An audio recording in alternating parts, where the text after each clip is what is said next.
Guro, bakit po siya ipinanganak na bulag? Dahil ba sa mga kasalanan niya o sa kasalanan ng mga magulang niya?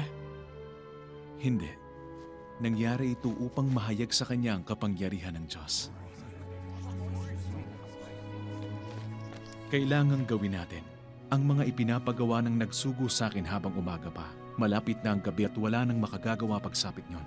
Habang ako'y nasa sanlibutan, ako ang ilaw ng sanlibutan.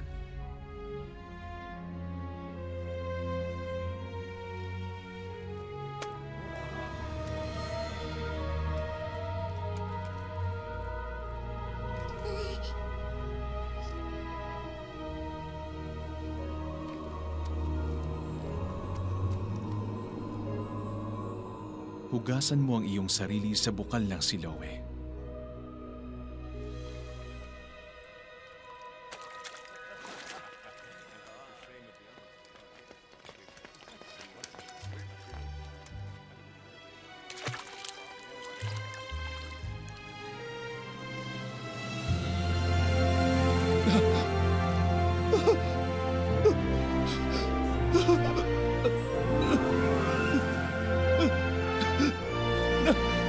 Nakakakita na ako!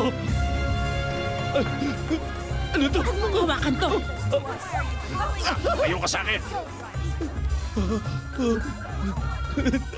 Nakakakita na ako! Nakakakita na ako! Sige, kukunin ko na to. Sandali, hindi ba siya yung pulubing bulag? Hindi. Parang kabuka lang.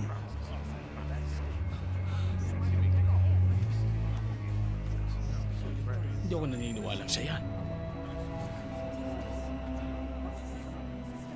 Ano nangyari? Ako nga po yun.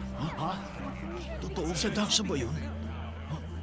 Pero paano kang nakakita? Ang lalaking tinatawag na Jesus ay gumawa ng putik at pinahiran ng aking mga mata at ang sabi, magtungo ka sa lawa ng Siloe at maghugas ka. Kaya't ako'y humayot naghugas, kaya nakakakita na ako.